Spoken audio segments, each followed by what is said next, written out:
Les cicatrices auraient dû être sa honte. Ce soir, il déciderait si elle vivrait ou si elle mourrait. Annabelle Ashford était agenouillée au centre de la cour d'exécution, des chaînes de fer mordant profondément ses poignets. La pierre froide sous ses genoux avait depuis longtemps engourdi ses jambes, mais elle accueillait cet engourdissement. C'était plus facile que de réaliser ce qui allait se passer. La neige tombait en flocons doux et lents sur la cour. Chaque flocon fondait sur sa peau nue, laissant des traînées d'eau froide qui imitaient les larmes qu'elle refusait de verser. Elle ne pleurerait pas. Pas ici, pas devant eux. La meute entière s'était rassemblée pour la voir mourir. Les maisons nobles se tenaient en formation parfaite autour du périmètre de la cour. Les Montgomery occupaient la plateforme Est, avec leurs bannières argentées et bleues immobiles dans l'air glacial. À l'ouest, les Sinclair se tenaient rigides et silencieux, leurs visages taillés dans la pierre et le jugement.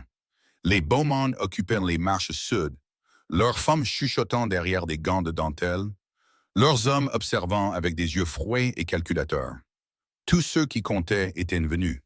Tous ceux qui l'avaient ignoré étaient là pour assister à sa fin. Annabelle gardait le regard fixé sur la pierre devant elle. Elle avait déjà mémorisé chaque fissure, chaque imperfection du granit. Il était plus facile de se concentrer sur ces détails que de reconnaître la mer de visages qui l'entouraient. Des visages qui lui avaient souri autrefois. Des visages qui s'étaient détournés quand elle avait le plus besoin d'eux. La foule murmurait à voix basse et contrôlée. La retenue aristocratique empêchait les huées directes, mais elle sentait leur jugement comme un poids physique pesant sur ses épaules. « Traîtresse », murmura quelqu'un. « Monstre », ajouta une autre voix. Elle a tué son propre compagnon. Les accusations flottaient dans l'air, se déposant autour d'elle comme la neige qui tombait. Annabelle ne s'y a pas. Elle avait entendu pire. Elle avait survécu à pire. Les lourdes portes de l'entrée nord de la cour s'ouvrirent en grinçant. Le silence se fit immédiatement. Le roi Alpha Roman Lancaster était arrivé. Annabelle sentit le changement dans l'atmosphère avant de le voir. Le pouvoir déferla sur la cour par vagues, forçant les loups à baisser la tête, obligeant même les nobles du plus haut rang à reculer involontairement. Ce n'était pas la dominance désinvolte d'un alpha puissant. C'était quelque chose de complètement différent. C'était l'autorité concentrée d'un roi qui n'avait jamais été défié, jamais remis en question, jamais contrarié. Ses pas résonnèrent contre la pierre alors qu'il traversait la cour, mesuré, délibéré, sans hâte. Annabelle garda les yeux baissés, mais ses autres sens suivaient son approche. Elle entendit le murmure coûteux du tissu fin bougeant à chaque pas. Elle sentit le cèdre et les tempêtes d'hiver, une odeur qui parlait d'un pouvoir fermement maîtrisé. Elle sentit la température changer alors que sa présence déplaçait l'air froid autour d'elle. Roman Lancaster s'arrêta à environ 1 mètre de l'endroit où elle était agenouillée. Annabelle Ashford. Sa voix était profonde, portant le poids d'une autorité absolue sans avoir besoin d'être élevée. Vous êtes accusé du meurtre de votre compagnon, Sebastian Blackwell, un loup de haut rang de ce territoire, membre respecté de la lignée noble des Blackwell. Niez-vous cette accusation? Annabelle leva enfin la tête. Roman Lancaster était exactement ce à quoi elle s'était attendue. Grand, les épaules larges, vêtu de vêtements sombres, qui soulignaient à la fois son rang et son pouvoir. Son visage était saisissant d'une manière dure et intransigeante. Une mâchoire forte, des pommettes saillantes, des yeux de la couleur de l'acier en hiver. Ses cheveux sombres étaient tirés en arrière, révélant des traits qui ne montraient aucune pitié, aucune douceur, aucune place pour autre chose que le devoir qu'il était venu accomplir. Elle croisa son regard directement. « Je ne le nie pas », dit-elle clairement, sa voix portant à travers la cour silencieuse sans faiblir. « Sebastian Blackwell est mort de ma main. » Une inspiration collective parcourut la foule. L'expression de Roman ne changea pas. « Alors vous comprenez la sentence pour un tel crime. »« Je comprends. La mort par décapitation qui doit être exécutée immédiatement. Avez-vous de derniers mots? » Annabelle sentit un calme étrange s'installer en elle. Elle savait que ce moment arriverait depuis la nuit où Sébastien était mort. Elle s'y était préparée pendant les longues semaines dans le donjon. Elle l'avait accepté. « Non, dit-elle simplement. Je n'ai rien à dire que quiconque ici veuille l'entendre. » Quelque chose vacilla dans les yeux gris acier de Roman, quelque chose de trop rapide pour être identifié avant de disparaître derrière ce mur d'autorité contrôlée. Il leva une main. Le bourreau sortit de l'ombre, C'était un loup massif, choisi pour sa force et son efficacité. La lame qu'il portait brillait d'un éclat argenté dans la pénombre, conçue spécifiquement pour cet usage, pour mettre fin aux vies proprement, rapidement, sans souffrance inutile. Le bourreau se plaça à côté d'Annabelle. La lame se leva et le regard de Roman resta fixé sur son visage, observant, attendant que la peur apparaisse, que son sang-froid se fissure, qu'elle le supplie. Annabelle garda la colonne vertébrale droite. Elle mourait comme elle avait survécu, sans leur donner la satisfaction de l'avoir craqué. La lame s'éleva plus haut. Roman fit un seul pas de plus. C'est alors que le vent tourna. Le mouvement était léger, presque imperceptible, mais il suffit à faire bouger le tissu déchiré de la robe d'Annabelle contre son épaule. L'encolure glissa plus bas, exposant une peau qui avait été soigneusement couverte jusqu'à cet instant. Le regard de Roman tomba et se figea. La lame resta suspendue dans les airs au-dessus du cou d'Annabelle. Le bourreau se tenait prêt, attendant l'ordre final. La foule attendait dans un silence haletant, mais Roman Lancaster ne donna pas l'ordre. Son corps tout entier s'était complètement immobilisé, chaque muscle tendu, chaque souffle suspendu, ses yeux fixés sur la courbe exposée de l'épaule d'Annabelle, avec une intensité qui chargea l'air ambiant d'électricité. Car sous le tissu déchiré, écrite sur sa peau en lignes argentées et en relief, se trouvait une histoire qui contredisait tout ce qu'on lui avait dit.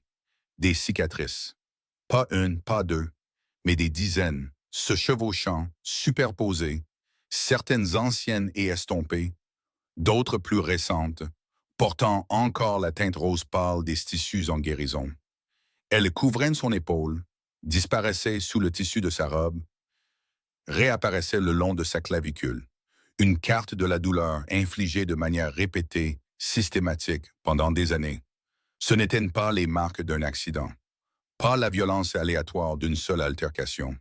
C'étaient des cicatrices délibérées, calculées, du genre de celles qui ne proviennent que d'une brutalité soutenue et intime.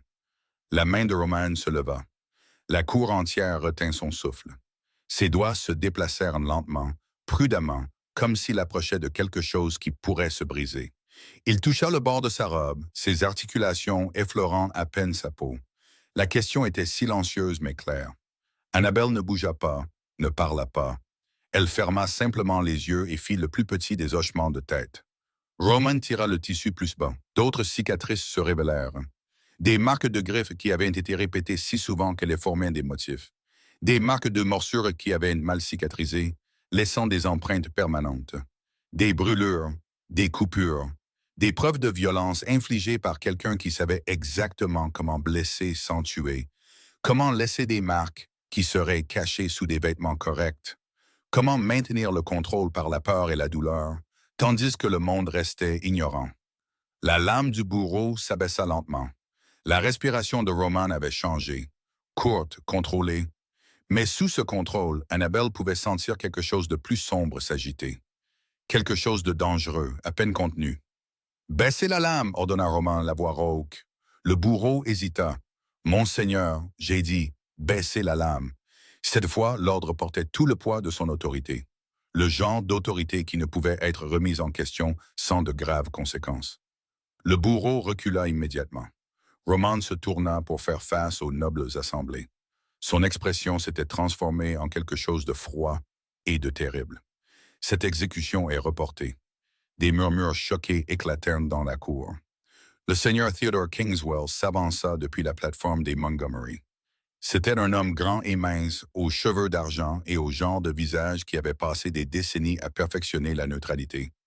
Roy Alpha, la loi est claire. Elle a avoué. La sentence doit être exécutée. La loi exige une enquête en bonne et due forme, répliqua Roman, chaque mot aussi tranchant que du verre brisé. Et je viens de découvrir des preuves qui suggèrent que cette affaire nécessite un examen plus approfondi. Des preuves? La voix de Theodore portait un doute soigneusement mesuré.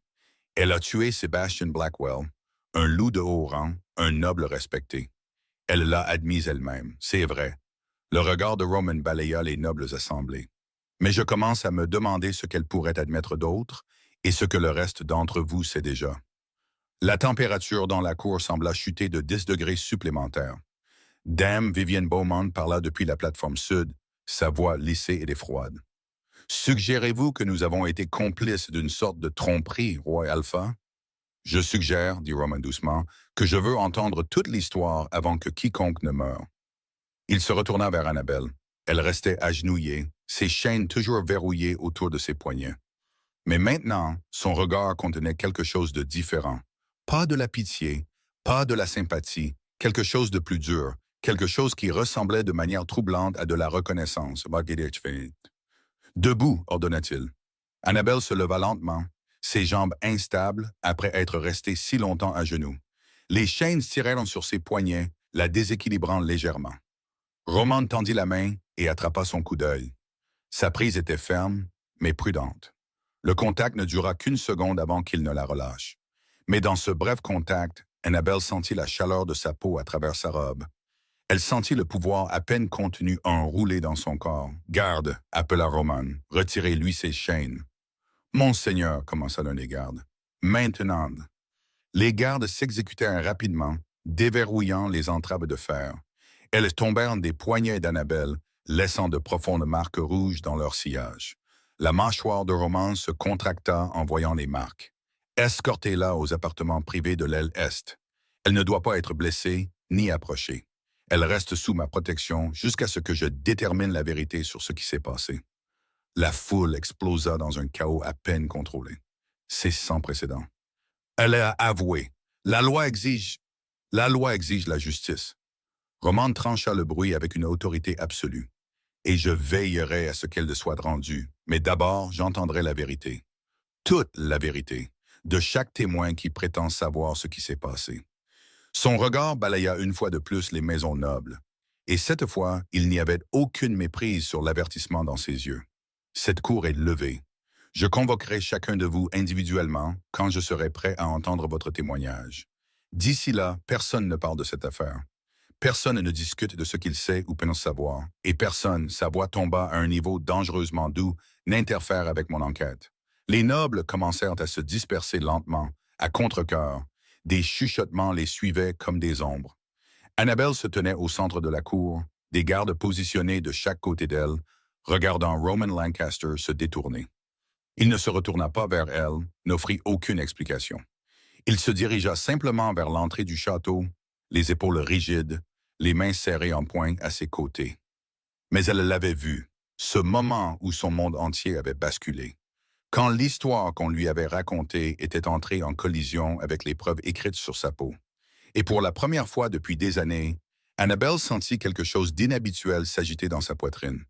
Pas de l'espoir, elle avait appris à ne plus espérer, mais quelque chose qui s'en approchait. La possibilité que quelqu'un puisse enfin voir la vérité. Elle criait dans le silence depuis si longtemps. « Hé, petite question, comment vous sentez-vous en ce moment? » « Merci beaucoup d'être là. Ça compte énormément pour moi. J'essaie d'atteindre les 10 000 abonnés. Et si l'histoire d'Annabelle vous captive déjà, s'il vous plaît, appuyez sur le bouton d'abonnement. Mettez un pouce bleu et laissez un commentaire pour me dire d'où vous regardez. Ça m'aide plus que vous ne l'imaginez. Très bien, merci.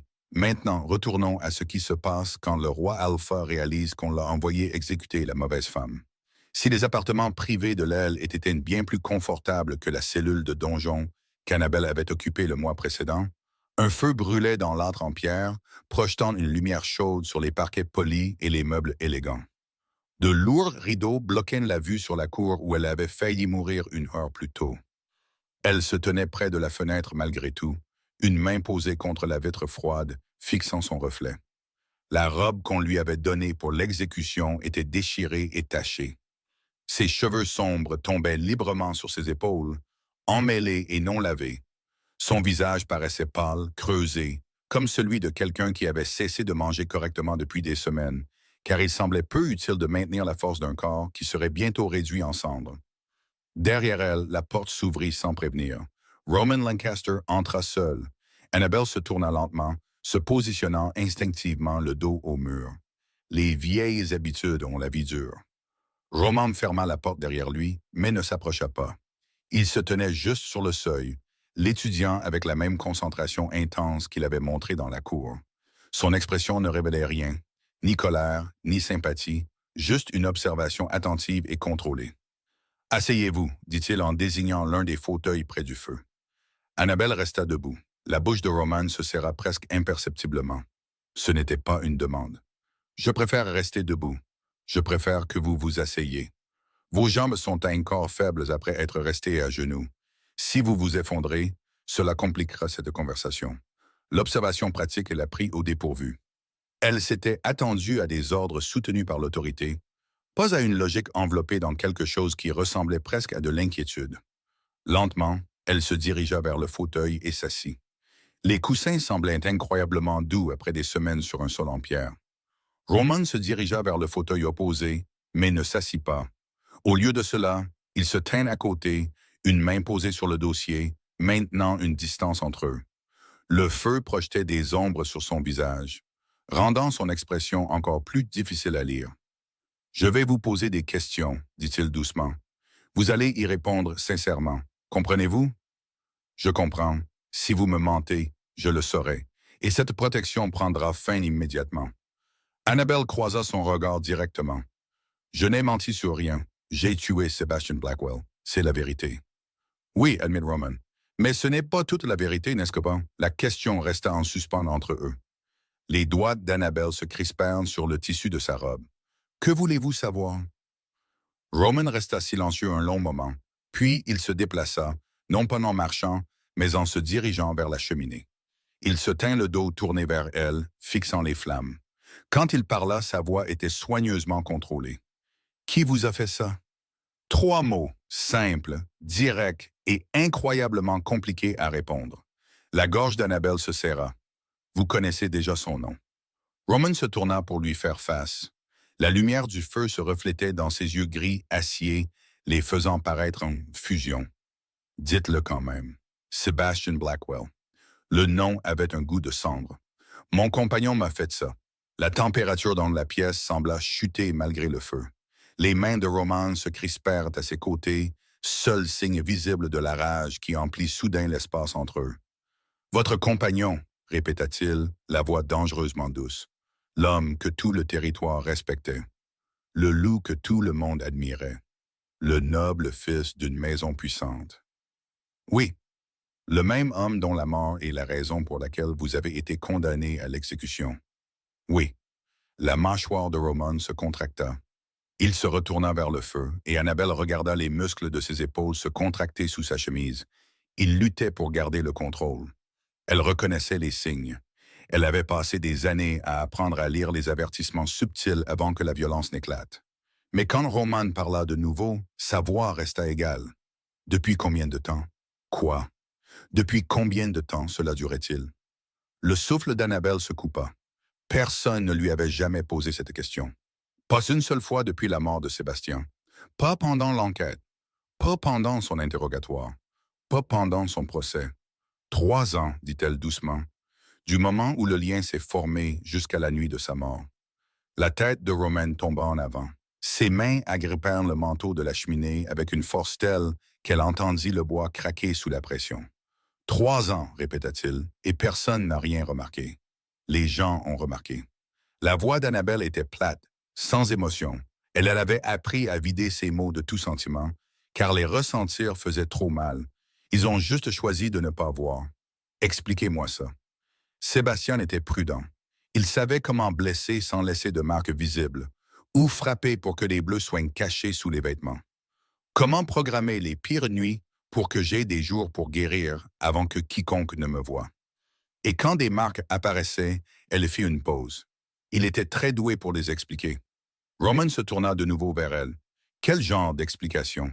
Des accidents d'entraînement, de la maladresse, ma propre faiblesse en tant qu'Oméga. Les mains d'Annabelle se tordirent sur ses genoux. Cela aidait que tout le monde veuille le croire. Sébastien était charmant, apprécié, le genre de loup que les gens admiraient.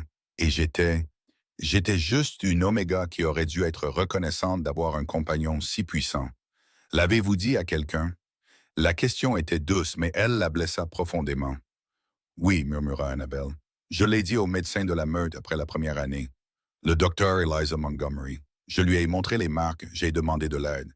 Et elle a dit que les blessures étaient courantes chez les nouveaux compagnons, que je devrais être plus prudente pendant les moments intimes. que je devrais essayer de mieux plaire à mon compagnon pour qu'il soit plus doux. Les yeux de Roman se fermèrent. Continuez. J'ai essayé de le dire à Dame Lucia Holloway. Elle avait été gentille avec moi une fois. Je pensais qu'elle pourrait écouter. Annabelle déglutit difficilement. Elle m'a dit que les compagnons avaient parfois des désaccords, que cela faisait partie du lien qui se mettait en place, que je devais être patiente. Quelqu'un d'autre? Le seigneur Theodore Kingswell a vu des bleus sur mes poignets une fois lors d'un dîner officiel. Sébastien il avait été en colère cet après-midi-là. J'ai essayé de les couvrir, mais Theodore a remarqué quand j'ai pris mon verre de vin. Qu'a-t-il fait? Il a regardé Sébastien. Sébastien a souri et a dit que je l'avais aidé à entraîner de jeunes loups, que j'étais maladroite mais enthousiaste. Theodore a ri, a complimenté Sébastien pour sa patience avec une partenaire si inexpérimentée. La voix d'Annabelle se brisa, puis il ne m'a plus jamais regardé. Le silence qui suivit fut assourdissant. Roman bougea, puis il traversa la pièce et s'accroupit devant son fauteuil, se mettant à son niveau. La position était délibérée, non menaçante, mais soigneusement conçue pour lui donner l'avantage de la hauteur. « Regardez-moi, dit-il doucement. Annabelle leva les yeux pour croiser les siens. De près, son visage était encore plus saisissant. Les lignes dures s'adoucissaient légèrement à la lumière du feu. Ses yeux contenaient quelque chose qu'elle ne pouvait pas tout à fait identifier. Quelque chose qui ressemblait à une fureur soigneusement contrôlée, mêlée à autre chose. Quelque chose de presque doux. « J'ai besoin que vous compreniez quelque chose, dit Roman, sa voix basse et intense. Ce qui vous est arrivé n'était pas de votre faute, ni la violence, ni le silence. Rien de tout cela. Annabelle tressaillit. Je suis resté. J'aurais pu fuir. J'aurais pu. Où seriez-vous allé? Roman la coupa doucement. Une oméga seule fuyant son compagnon. Le lien vous aurait ramené ou vous aurait rendu folle avec la séparation. Vous le savez. Elle le savait. C'était la partie la plus cruelle. Le lien de compagnon était censé être sacré, protecteur. Au lieu de cela, pour elle, il avait été une chaîne plus solide que n'importe quel fer. Une laisse qui la maintenait attachée à sa propre destruction. « Parlez-moi de la nuit de sa mort, dit Roman. Le souffle d'Annabelle se coupa. C'était la partie qu'elle avait redoutée. La partie qui lui ferait réaliser qu'elle était vraiment une tueuse, qui la renverrait au billot. Mais quand elle regarda dans ses yeux, elle ne vit que de la patience et quelque chose qui ressemblait presque à de la compréhension. « Il est venu dans ma chambre, commença-t-elle lentement. Il était tard, après minuit. Il avait bu. Je pouvais sentir le whisky sur lui depuis l'autre bout du couloir. L'attendiez-vous? Non, nous avions des chambres séparées. Il ne venait généralement que quand... » Elle fit une pause quand il voulait quelque chose. La mâchoire de Roman se contracta, mais il hocha la tête pour qu'elle continue. Il était différent cette nuit-là, plus en colère que d'habitude. Quelque chose s'était passé. Je n'ai jamais su quoi, mais il était... Les mains d'Annabelle tremblaient. Il me regardait comme si j'étais la cause de tout ce qui avait mal tourné. Comme si je méritais de payer pour ça. Qu'a-t-il fait? Il m'a attrapé, m'a jeté contre le mur, a commencé à dire des choses terribles sur ma faiblesse, ma pathétique, comment j'avais ruiné sa vie en étant une compagne si décevante. Les mots sortaient plus vite maintenant, comme libérés d'un endroit verrouillé en elle. Il m'a frappé plus que d'habitude, plus fort, et puis il m'a attrapé à la gorge. Les mains de Roman se crispèrent sur ses genoux. Je ne pouvais pas respirer, murmura Annabelle. J'ai essayé d'écarter ses mains, mais il était trop fort. J'ai senti ma vision commencer à s'estomper, et j'ai réalisé que cette fois, il n'allait pas s'arrêter. Cette fois, il allait me tuer. Qu'avez-vous fait? Il y avait un coupe-papier sur mon bureau en argent, tranchant. Je l'avais utilisé plus tôt dans la journée. La voix d'Annabelle tomba à peine au-dessus d'un murmure. Je l'ai attrapé. Mes doigts ont trouvé le manche, et Elle s'arrêta. Roman tendit lentement la main, télégraphiant le mouvement. Sa main couvrit la sienne là où elle se tordait sur ses genoux. Le contact était chaud, rassurant. « Vous avez choisi de vivre, dit-il doucement. Les yeux d'Annabelle s'écarquillèrent. Je l'ai tué. Vous lui avez survécu. Le pouce de Roman bougea contre ses articulations dans un petit geste inconscient de réconfort. Il y a une différence. Des larmes brûlèrent derrière les yeux d'Annabelle. Elle n'avait pas pleuré pendant l'attaque, n'avait pas pleuré pendant son arrestation, n'avait pas pleuré pendant le procès, Mais maintenant, avec cet étranger lui montrant plus de gentillesse que quiconque en 3 ans, elle sentit son contrôle soigneusement maintenu commencer à se fissurer. C'était mon compagnon, dit-elle, la voix brisée. Le lien aurait dû nous protéger tous les deux, aurait dû nous rendre meilleurs. Au lieu de cela, il m'a juste piégé avec quelqu'un qui voulait me détruire petit à petit. Le lien n'est pas infaillible, dit Roman. Il peut être tordu, corrompu, surtout quand une moitié refuse d'honorer ce qu'il signifie. Tout le monde disait que j'avais de la chance, que je devrais être reconnaissante, que les Oméga obtiennent rarement des compagnons de lignée aussi puissantes. Tout le monde avait tort. La simple déclaration portait une conviction absolue. Annabelle le fixa. Pourquoi faites-vous ça? Faire quoi? Me croire. Tout le monde a vu les mêmes preuves, les mêmes marques. Ils ont tous choisi l'histoire de Sébastien.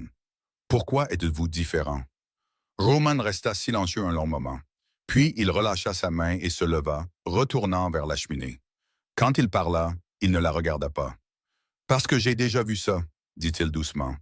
Pas sur mon propre territoire, mais sur d'autres. J'ai vu ce qui se passe quand le pouvoir protège les agresseurs, quand le statut social compte plus que la vérité, quand les gens choisissent le confort plutôt que la justice. Ses mains agrippèrent de nouveau le manteau de la cheminée, et j'ai vu ce que ça coûte. Les vies détruites, la confiance brisée, les victimes qui meurent, croyant encore qu'elles méritaient leur souffrance. Il se tourna pour lui faire face, et l'expression sur son visage lui coupa le souffle. « Je ne permettrai pas que cela se produise ici, dit-il, pas tant que j'ai l'autorité pour l'empêcher. » Annabelle sentit quelque chose bouger dans sa poitrine. Pas de la confiance, pas encore, mais ses fondations, la possibilité que peut-être, enfin, quelqu'un au pouvoir avait choisi de l'utiliser pour autre chose que de maintenir des mensonges confortables. « Que se passe-t-il maintenant? » demanda-t-elle. « Maintenant, dit Roman, j'enquête correctement. J'interrogerai chaque témoin, j'examinerai chaque rapport, j'analyserai chaque élément de preuve qui a été commodément négligé. » Son expression se durcit, et je découvrirai exactement qui savait quoi, et qui a choisi de garder le silence. Ils se protégeront les uns les autres. Les maisons nobles le font toujours. Alors, ils apprendront ce qui se passe quand leur protection entre en conflit avec ma justice. Roman se dirigea vers la porte. « Vous resterez ici sous bonne garde. » Mais les gardes me répondent, et leurs ordres sont clairs. Personne n'entre sans ma permission. Personne ne vous parle sans ma présence. Vous êtes en sécurité. Il fit une pause, la main sur la poignée de la porte, la regardant. « Je ne peux pas défaire ce qui vous a été fait, » dit-il doucement. « Mais je peux m'assurer que votre survie n'a pas été vaine, que sa mort apporte la vérité au lieu de plus de mensonges. Me ferez-vous confiance pour faire ça? » Annabelle croisa son regard. La confiance était dangereuse. La confiance avait été utilisée contre elle auparavant. Mais quelque chose dans ses yeux, dans le contrôle prudent qu'il maintenait, même alors qu'elle pouvait sentir la rage bouillonner en dessous, lui donna envie d'essayer. « J'essaierai, dit-elle honnêtement. » Roman hocha la tête. « C'est tout ce que je demande. » Il partit sans un autre mot, la porte se refermant doucement derrière lui. Annabelle resta assise seule à la lueur du feu, le cœur battant, les mains tremblant encore d'avoir raconté la nuit qui avait tout changé. Mais pour la première fois depuis la mort de Sébastien, elle ressentit autre chose que de la résignation. Elle sentit le faible et terrifiant frémissement de l'espoir. Roman Lancaster ne dormit pas cette nuit-là. Il était assis dans son bureau privé, un verre de whisky intact sur le bureau devant lui, fixant les documents étalés sur le bois sombre. Rapports officiels, dépositions de témoins, évaluation médicale, toutes les preuves qui auraient dû révéler la vérité des années plus tôt. Tout cela, soigneusement, délibérément incomplet. L'enquête sur la mort de Sebastian Blackwell avait été au mieux superficielle. Le rapport concluait qu'Annabelle Ashford avait assassiné son compagnon dans un accès d'émotion instable, qu'elle avait avoué immédiatement qu'il n'y avait pas besoin d'enquête plus approfondie. Pratique, propre, faux. Roman prit le rapport médical déposé par le docteur Eliza Montgomery. Il documentait les blessures trouvées sur le corps d'Annabelle après son arrestation.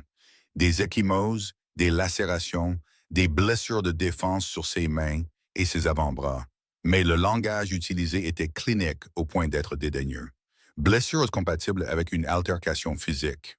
Aucune mention du schéma, aucune reconnaissance des cicatrices plus anciennes sous les blessures fraîches, aucune question sur la raison pour laquelle une Oméga condamnée aurait des blessures de défense si elle avait simplement attaqué son compagnon sans provocation. La main de Roman se crispa sur le papier. Il avait passé des heures à parler à Annabelle, à écouter sa voix devenir plus douce et plus brisée, alors qu'elle racontait 3 ans d'abus systématiques, à la regarder tressaillir aux mouvements brusques, même s'il avait pris soin de garder une distance entre eux, à voir la façon dont ses mains tremblaient quand elle décrivait la nuit de la mort de Sébastien. Et il avait senti son loup réagir d'une manière qui le terrifiait. Pas seulement un instinct protecteur, et pas seulement la rage naturelle que tout loup décent ressentirait en entendant une telle histoire. De la reconnaissance. Son loup avait senti quelque chose en elle, quelque chose qui l'appelait à un niveau plus profond que la pensée consciente, quelque chose qui faisait hurler chaque cellule de son corps qu'elle était importante, qu'elle comptait, qu'il était de son devoir de la protéger. Roman avait violemment réprimé ce sentiment, car le désir sans la justice ne le rendrait pas meilleur que Sebastian Blackwell, réduirait sa survie à rien de plus qu'un échange d'une forme de possession contre une autre. Elle méritait mieux.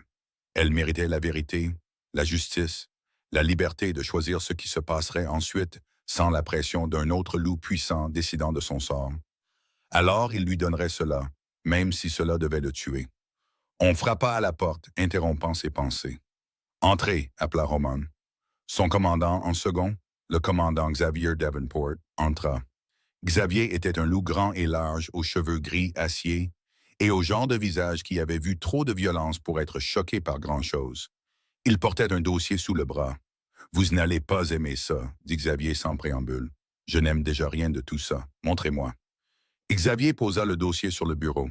À l'intérieur se trouvaient des dossiers médicaux supplémentaires, mais ce n'étaient pas des rapports officiels déposés auprès de la meute. C'étaient des notes privées, des dossiers qui avaient été tenus à l'écart des fichiers principaux, des dossiers qui montraient que le docteur Eliza Montgomery avait documenté les blessures d'Annabelle à 7 reprises sur 3 ans. Côte massée, épaules disloquées, ecchymose sévère, brûlures, marques de griffes nécessitant des points de suture. Tout soigneusement noté, tout délibérément exclu des dossiers officiels. La vision de Roman devint blanche sur les bords. « Il y a plus », dit Xavier doucement. Il sortit un autre document. Des plaintes déposées par Annabelle Ashford directement au Conseil de la meute. 3 tentatives différentes, toutes rejetées sans enquête. Pour quel motif? La première a été rejetée parce que Sebastian Blackwell a fourni une déclaration disant que les blessures étaient accidentelles. La deuxième a été rejetée parce que Dame Vivian Beaumont a témoigné qu'elle avait vu Annabelle être maladroite et sujette aux accidents. La troisième, Xavier fit une pause. La troisième a été rejetée parce que le seigneur Theodore Kingswell a déclaré qu'Annabelle était connue pour être émotionnellement instable et en quête d'attention. Roman se leva brusquement, la chaise racla le sol avec assez de force pour laisser des marques sur le bois. « Ils savaient, dit-il, la voix dangereusement calme, ils savaient tous et ils ont choisi de le protéger elle au lieu d'elle. » Il semble que oui. Qui d'autre? Xavier consulta ses notes. D'après les dépositions des témoins et les registres sociaux, au moins 15 loups de haut rang ont assisté à des événements où les blessures d'Annabelle étaient visibles. Plusieurs serviteurs ont signalé des bruits inhabituels provenant des appartements de Sébastien les nuits où il lui rendait visite. La gouvernante en chef, Miranda Prescott, a trouvé des vêtements ensanglantés dans le linge d'Annabelle à plusieurs reprises, et personne n'a rien dit. Tout le monde a dit quelque chose, corrigea Xavier sombrement. Ils ont dit qu'elle était maladroite, faible, inapte à un compagnon si puissant. Ils ont dit que Sébastien était patient de tolérer ses insuffisances. Ils l'ont loué pour avoir essayé de faire fonctionner le lien malgré ses défauts. Les mains de Roman se serrèrent en poing. « Faites-moi une liste. Tous ceux qui savaient, tous ceux qui ont vu, tous ceux qui ont choisi le silence. » C'est déjà fait. Xavier posa un autre document sur le bureau. La liste était longue, trop longue. Romain parcourut les noms. Médecins, membres du conseil, nobles, serviteurs, des gens qui auraient dû la protéger, des gens dont le devoir était de s'assurer que les membres vulnérables de la meute restaient en sécurité. Tous complices, tous coupables. Je veux qu'on les amène pour interrogatoire, ordonna Roman. En commençant par les membres du conseil, puis les nobles, puis tous les autres. Je veux savoir exactement ce qu'ils ont vu, ce qu'ils savaient, et pourquoi ils ont choisi de ne rien faire. Certains d'entre eux résisteront, qu'ils essaient. La voix de Roman portait tout le poids de son autorité de roi Alpha. Tout loup qui refuse une convocation directe me répondra personnellement, et je suis nettement moins patient que l'enquête précédente. Xavier hocha la tête. Mais quand commençons-nous? Demain matin, aux premières lueurs. Roman se dirigea vers la fenêtre, regardant la cour sombre. Et Xavier. Je veux que les gardes soient doublés devant les appartements d'Annabelle. Personne ne l'approche. Personne ne lui parle. Si quelqu'un essaie d'interférer avec sa sécurité, il me répondra. Compris. Xavier partit sans autre commentaire, fermant doucement la porte derrière lui. Roman resta à la fenêtre, son reflet le fixant dans la vitre sombre. Il avait l'air exactement comme il se sentait, en colère, épuisé, retenant à peine le contrôle de la rage qui voulait dévaster tous ceux qui lui avaient manqué de respect.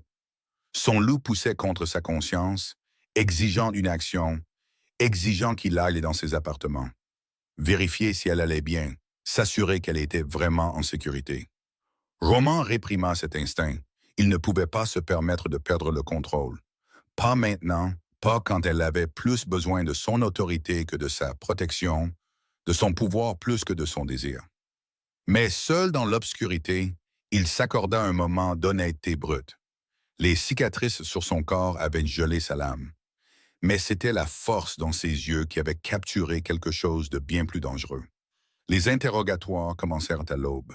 Roman s'installa dans la salle du conseil formel, une grande pièce au haut plafond et aux fenêtres conçues pour laisser entrer un maximum de lumière. Rien ne pouvait être caché ici. Pas d'ombre pour dissimuler des vérités inconfortables. Le docteur Eliza Montgomery fut convoqué en premier. Elle entra avec l'assurance de quelqu'un qui n'avait jamais été remis en question. Une grande femme dans la fin de la cinquantaine, aux cheveux argentés tirés en un chignon sévère. Elle portait la robe traditionnelle d'un médecin de la meute, le tissu coûteux et impeccablement entretenu. « Roi Alpha », salua-t-elle avec une légère révérence. « Comment puis-je vous aider? »« Asseyez-vous », ordonna Roman, en désignant la chaise en face de son bureau. Eliza s'assit gracieusement, son expression agréable et composée. Roman ouvrit le dossier contenant ses notes médicales privées. Il les posa sur le bureau où elle pouvait les voir clairement. Le sang-froid d'Eliza se fissura légèrement. Juste assez. « Ce sont les vôtres, dit Roman. Ce n'était pas une question, Ce sont des dossiers privés.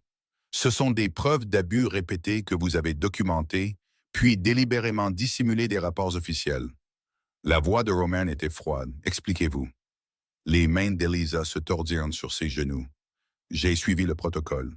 Quand une patiente signale des blessures, je les documente. Mais je ne peux pas forcer quelqu'un à déposer une plainte formelle s'il choisit de ne pas le faire. Annabelle Ashford est venue vous voir après la première année d'abus. Elle vous a montré ses blessures, a demandé de l'aide. Que lui avez-vous dit? Je lui ai dit que les nouveaux compagnonnages peuvent être difficiles, qu'elle devait être patiente. Vous avez dit à une femme couverte de bleu et de marques de griffes d'être plus patiente avec son agresseur. Je lui ai dit de travailler sur son lien. La voix d'Eliza s'éleva. Sebastian Blackwell était un homme bon, respecté et apprécié. S'il y avait des problèmes dans leur union, il semblait logique que... Que quoi? La coupe à Roman. Qu'elle le méritait. Quel était le problème? Non, Eliza hésita. Sébastien était toujours si gentil quand il l'amenait, si concerné. Il expliquait les accidents d'entraînement, sa maladresse, et c'était un loup de haut rang. Pourquoi mentirait-il? Parce que les agresseurs mentent toujours, dit Roman froidement.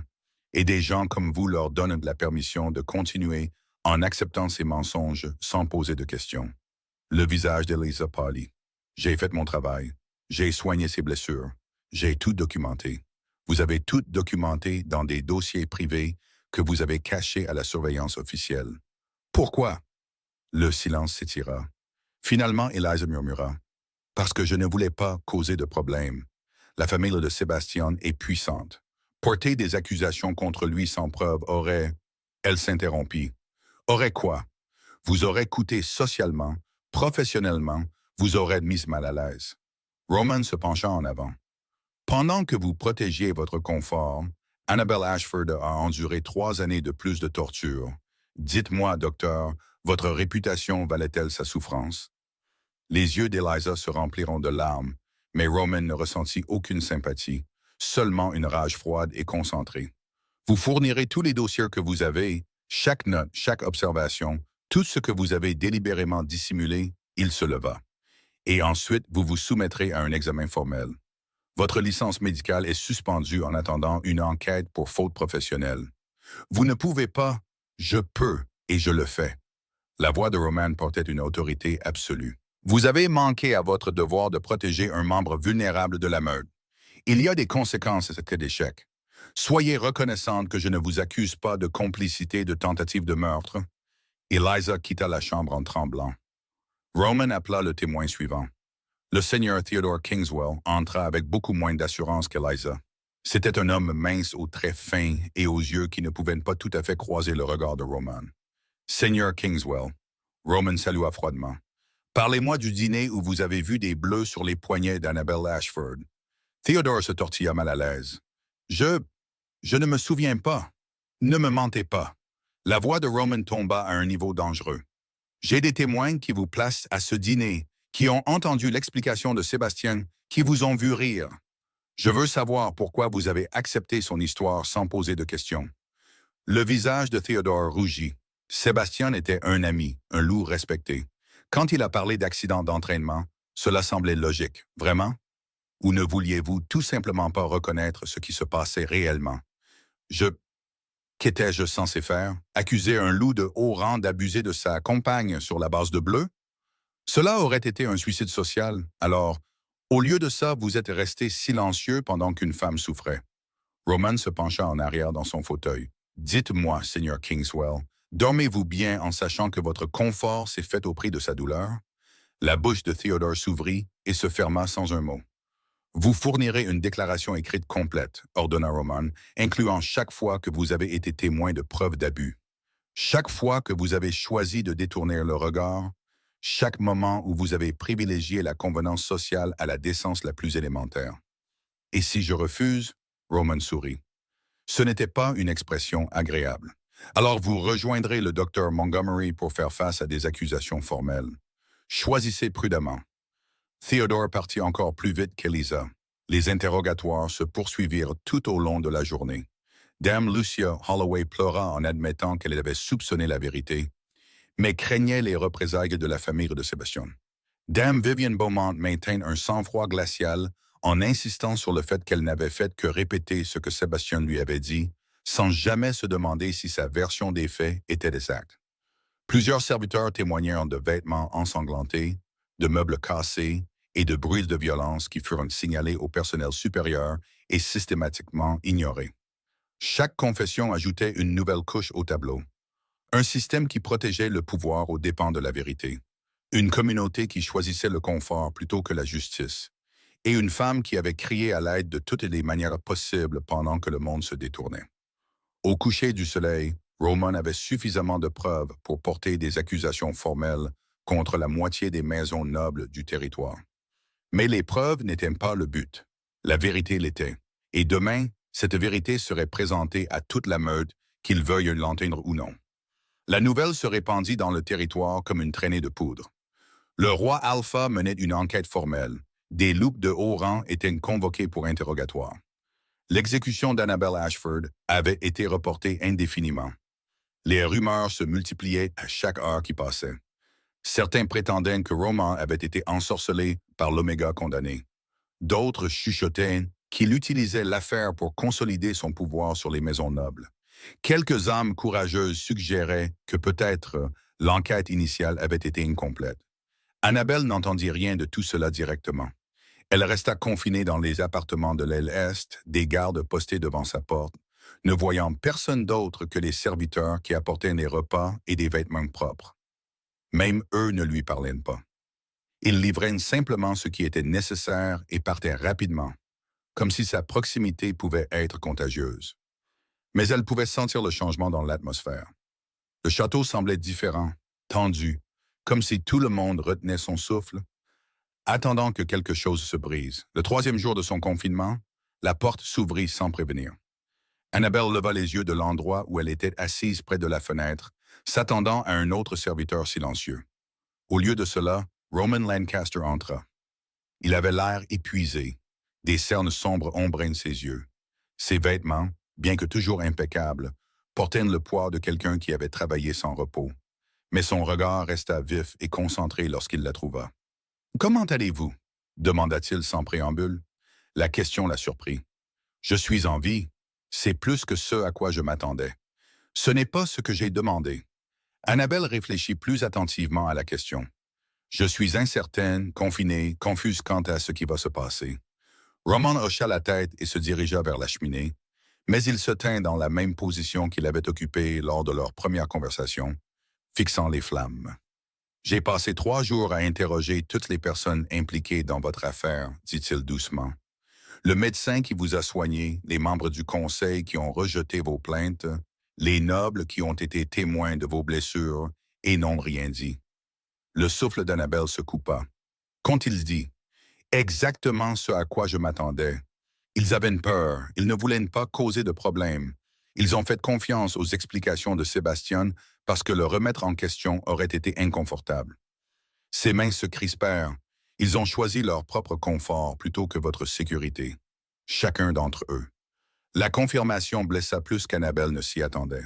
Elle avait connu la vérité, avait vécu avec leur silence pendant 3 ans, mais l'entendre énoncer si clairement ressemblait encore à une nouvelle blessure. « Qu'allez-vous faire » demanda-t-elle. « Porter des accusations formelles contre le docteur Montgomery pour faute professionnelle. Censurer les membres du conseil qui ont rejeté vos plaintes sans enquête appropriée et réprimander publiquement chaque noble qui a été témoin de preuves d'abus et a choisi de garder le silence. » Annabelle se leva brusquement. « Non, vous ne pouvez pas. » Roman se tourna pour lui faire face, la surprise vacillant sur ses traits. « Pourquoi pas? Parce qu'ils me détesteront pour ça. Les maisons nobles verront cela comme ma vengeance.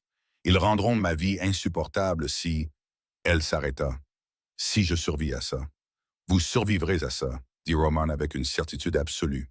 « Et ils vous détesteront quoi que je fasse. Il vaut mieux qu'ils vous détestent en faisant face aux conséquences de leurs actes plutôt qu'ils vous détestent échappant à leurs responsabilités. Vous ne comprenez pas ce que c'est que d'être une oméga dans ce monde. Le poids social, le besoin constant de plaire à tout le monde juste pour maintenir une sécurité de base. Si vous les punissez à cause de moi, je les punis parce qu'ils ont manqué à leur devoir, interrompit fermement Roman. Parce qu'ils ont permis à un agresseur de continuer sans contrôle pendant 3 ans. Parce qu'ils ont tourné la justice en dérision en protégeant leur statut social au lieu d'un membre vulnérable de la meute. Il traversa la pièce pour se tenir devant elle. Il ne s'agit pas de vous. Il s'agit du genre de meute que je dirigerai. Et je ne dirigerai pas une meute où le pouvoir protège la cruauté. Annabelle le fixa. Il était si certain, si absolument convaincu que la justice importait plus que les retombées sociales. « Vous êtes naïf, dit-elle doucement. « Peut-être. » La bouche de Roman se courba en quelque chose qui n'était pas tout à fait un sourire. « Mais je suis aussi le roi Alpha et j'ai un pouvoir qu'ils ne peuvent pas contester, alors qu'ils me détestent, qu'ils complotent et chuchotent. Pendant qu'ils gaspillent leur énergie en ressentiment, je construirai un système où ce qui vous est arrivé ne pourra plus se reproduire. Les systèmes ne changent pas parce que vous le voulez. Non, ennemi Roman. Ils changent parce que quelqu'un avec assez de pouvoir refuse de les accepter tels qu'ils sont. Et j'ai le pouvoir.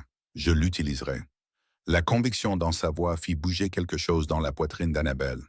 Elle voulait le croire, voulait faire du bien d'y croire. Voulait avoir confiance que cette fois serait différente, que ce loup puissant ferait réellement ce qu'il promettait au lieu de simplement offrir des paroles vides. Mais la confiance était dangereuse. « Pourquoi faites-vous ça ?» demanda-t-elle à nouveau, la même question qu'elle avait posée lors de leur première conversation. Mais cette fois, elle avait besoin d'une réponse différente, plus profonde. Roman resta silencieux un long moment.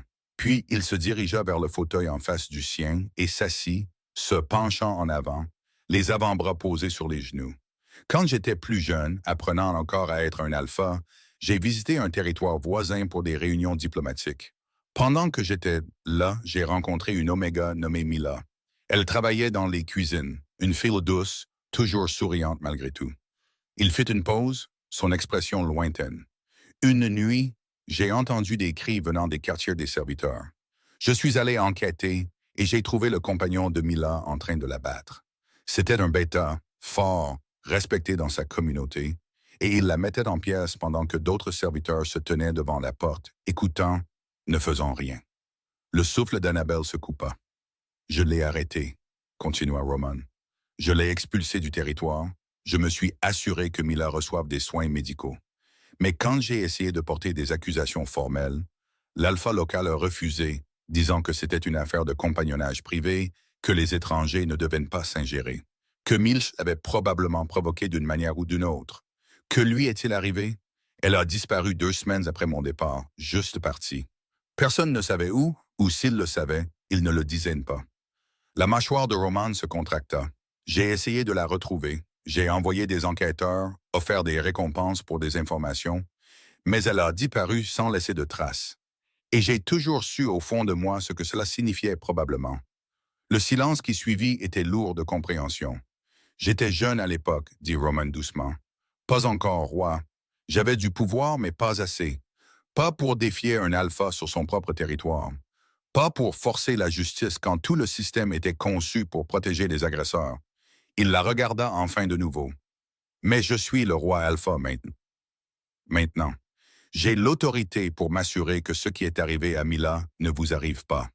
Que votre survie signifie quelque chose de plus que de continuer à respirer.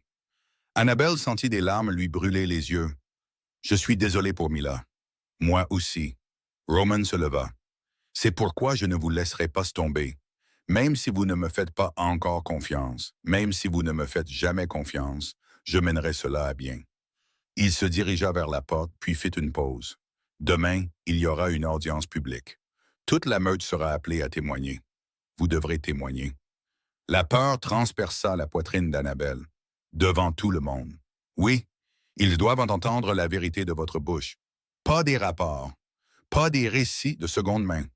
De vous. Je ne peux pas. Vous le pouvez. La voix de Roman était ferme mais douce. Vous avez survécu à 3 ans de torture. Vous avez survécu en tuant votre agresseur. Vous avez survécu en attendant l'exécution. Vous pouvez survivre à un jour de plus à dire la vérité. Ils me détesteront. Certains le feront, reconnut Roman. Mais d'autres verront enfin ce qu'ils auraient dû voir il y a des années. Et ces voix comptent aussi. Annabelle enroula ses bras autour d'elle. L'idée de se tenir devant toute la meute, d'exposer sa honte, de revivre son traumatisme pour leur jugement. C'était presque pire que l'exécution. Mais Roman avait raison. Elle avait survécu à pire. Et peut-être, juste peut-être, sa voix méritait d'être entendue. « Serez-vous là? » demanda-t-elle doucement. « Je serai juste à côté de vous, promit Roman, et personne ne vous touchera. Personne ne vous fera taire. Vous avez ma parole. » Il partit avant qu'elle ne puisse répondre. Annabelle se laissa retomber dans son fauteuil, le cœur battant, les mains tremblantes. Demain, toute la meute connaîtrait la vérité. Demain, il n'y aurait plus de cachette. Demain, ces cicatrices ne seraient plus une honte privée. Elles seraient des preuves. Et pour la première fois, elle n'affronterait pas cette exposition seule. La grande salle était comble. Chaque maison noble occupait ses plateformes désignées. Les serviteurs s'entassaient dans les galeries supérieures. Les loups du commun se pressaient dans les zones debout, se serrant les uns contre les autres pour ne pas manquer un mot. L'air vibrait d'anticipation et de tension à peine contenue. À l'avant de la salle, une estrade avait été construite. 2 chaises y étaient posées. Une pour Roman, une pour Annabelle.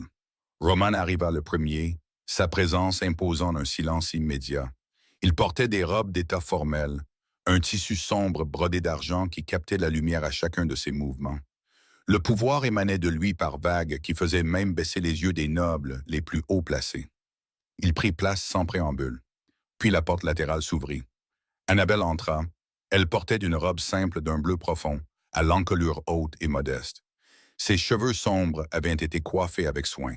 Son visage ne montrait aucun maquillage, aucun artifice. Elle ressemblait exactement à ce qu'elle était, une femme qui avait survécu à l'enfer et était maintenant forcée d'en montrer des preuves. Mais alors qu'elle traversait la salle vers l'estrade, sa colonne vertébrale resta droite, ses pas assurés, son regard fixé droit devant. Roman se leva à son approche. Un geste de respect qui ne passa pas inaperçu de la foule assemblée. Il lui offrit sa main. Annabelle n'hésita qu'un instant avant de la prendre. Sa prise était chaude, ferme, rassurante. Il l'aida à monter sur l'estrade et attendit qu'elle soit assise avant de retourner à sa propre chaise. La salle resta totalement silencieuse. Roman laissa le silence s'étirer, laissa la tension monter, laissa chacun des présents comprendre le poids de ce qui allait se passer. Finalement, il parla. Cette assemblée a été convoquée pour traiter une grave injustice. Sa voix porta clairement à travers le vaste espace. Il y a 3 semaines, Annabelle Ashford a été condamnée à mort pour le meurtre de son compagnon, Sebastian Blackwell. L'enquête a été brève. Le procès, superficiel. Le verdict, rendu avec certitude. Il fit une pause. Cette certitude était mal placée. Des murmures parcoururent la foule. Roman leva une main. Le silence se fit immédiatement. Au cours des 3 derniers jours, j'ai mené une enquête approfondie sur les circonstances entourant la mort de Sebastian Blackwell. Ce que j'ai découvert n'était pas un crime de meurtre. C'était un acte de survie. Il se tourna légèrement pour regarder Annabelle. Et aujourd'hui, vous entendrez la vérité. Toute la vérité. Directement de la femme qui l'a vécu. Les mains d'Annabelle se crispèrent sur ses genoux. Le regard de Roman balaya la meute assemblée. Mais avant qu'elle ne parle, comprenez ceci. Personne n'interrompt. Personne ne remet en question son témoignage sans ma permission. Et si quelqu'un tente de la faire taire, il me répondra personnellement. Est-ce clair? La menace était sans équivoque. Des têtes hochèrent dans toute la salle. Roman se tourna complètement vers Annabelle. Son expression s'adoucit presque imperceptiblement. « Dites-leur, dit-il doucement, dites-leur ce que Sebastian Blackwell vous a fait. » La gorge d'Annabelle se sentit serrée. Son cœur battait si fort qu'elle pouvait l'entendre dans ses oreilles. Chaque instinct lui criait de rester silencieuse, de se protéger par l'invisibilité, de ne jamais, au grand jamais, révéler la vérité à autant de témoins. Mais elle avait trop survécu pour rester silencieuse. Maintenant, elle se leva. Roman se leva avec elle, une présence solide à ses côtés. « Mon nom est Annabelle Ashford », commença-t-elle, sa voix plus forte qu'elle ne s'y attendait. « Il y a 3 ans, je me suis lié à Sebastian Blackwell. La meute a célébré. Tout le monde disait que j'avais de la chance de m'unir à un loup si puissant et respecté. Elle fit une pause, rassemblant ses forces. Ils avaient tort. Les mots tombèrent dans un silence absolu. La première fois que Sébastien m'a blessé, c'était 2 semaines après la formation de notre lien. Nous nous sommes disputés pour une broutille. Je ne me souviens même plus de quoi, mais il m'a attrapé le poignet assez fort pour laisser des bleus. Quand j'ai tressailli, il m'a dit que j'étais trop sensible, que je devais être plus forte si je voulais être digne de lui. Les mains d'Annabelle tremblaient. Elle les joignit pour calmer le tremblement. Je l'ai cru. J'ai essayé d'être plus forte. J'ai essayé de lui plaire. J'ai essayé d'être la compagne qu'il voulait, mais rien de ce que je faisais n'était jamais assez. Elle décrivit tout, la violence croissante, le timing prudent pour que les blessures puissent guérir avant les événements sociaux, les explications qui la faisaient douter de sa propre réalité, le lien qui aurait dû la protéger, mais qui l'a plutôt piégée dans un cauchemar dont elle ne pouvait s'échapper. La salle resta silencieuse pendant qu'elle parlait, mais Annabelle pouvait sentir l'énergie changer, le malaise grandir. Certains visages montraient du choc, d'autres de la culpabilité. Quelques-uns montraient quelque chose qui aurait pu être de la reconnaissance. J'ai essayé d'obtenir de l'aide, continua Annabelle. Je suis allé voir le docteur Montgomery. Elle m'a dit d'être plus patiente, d'essayer plus fort. Je suis allé voir Dame Lucia Holloway. Elle a dit que tous les compagnonnages avaient des difficultés. J'ai déposé des plaintes formelles auprès du conseil. Elles ont été rejetées sans enquête. Sa voix devint plus forte. Tout le monde a choisi de croire Sébastien parce qu'il était charmant, respecté, d'une famille puissante, et que j'étais juste une oméga, faible, oubliable, ne valant pas l'inconfort social de le remettre en question. Theodore Kingswell se tortilla mal à l'aise sur son siège. Il y a 3 nuits, Sébastien est revenu dans mes appartements. Il était en colère, plus que d'habitude. Il m'a attrapé, m'a jeté contre le mur et commençait à me battre avec une violence qui faisait paraître les attaques précédentes douces. Le souffle d'Annabelle se coupa, et puis il a enroulé ses mains autour de ma gorge et a commencé à m'étrangler. Des halètements résonnèrent dans la salle. Je ne pouvais pas respirer, pas penser. Je ne pouvais que sentir ma vision s'estomper alors qu'il serrait plus fort. Les mains d'Annabelle se déplacèrent inconsciemment vers sa gorge. J'ai réalisé qu'il allait me tuer, que cette fois, il ne s'arrêterait pas avant que je sois morte. Alors j'ai attrapé la seule arme disponible, un coupe-papier sur mon bureau. En argent tranchant. Elle croisa le regard de la foule directement. Je l'ai poignardé, et j'ai continué à poignarder jusqu'à ce qu'il me relâche, jusqu'à ce que je puisse respirer à nouveau, jusqu'à ce que je sois certaine qu'il ne pourrait pas se relever et finir ce qu'il avait commencé. Le silence était assourdissant. Je n'ai pas tué Sebastian Blackwell parce que je le détestais, dit Annabelle clairement. Je l'ai tué parce que je voulais vivre, et cette nuit-là, vivre signifiait se battre. Elle s'assit lentement, son corps tout entier tremblant. La main de Roman se posa sur son épaule. Un bref contact rassurant. Puis il s'adressa à la salle. Vous avez entendu son témoignage. Maintenant, vous entendrez les preuves qui le soutiennent. Il fit un geste vers Xavier, qui s'avança, portant un épais dossier. Le docteur Eliza Montgomery a conservé des dossiers privés documentant les blessures d'Annabelle sur 3 ans. 7 visites distinctes, côte cassée, épaules disloquées, ecchymose sévère, brûlures, marques de griffes nécessitant des pointes de suture. Rien de tout cela n'a été inclus dans les rapports officiels. Il brandit les documents pour que tous les voient. Annabelle Ashford a déposé 3 plaintes formelles auprès du Conseil de la meute. Toutes ont été rejetées.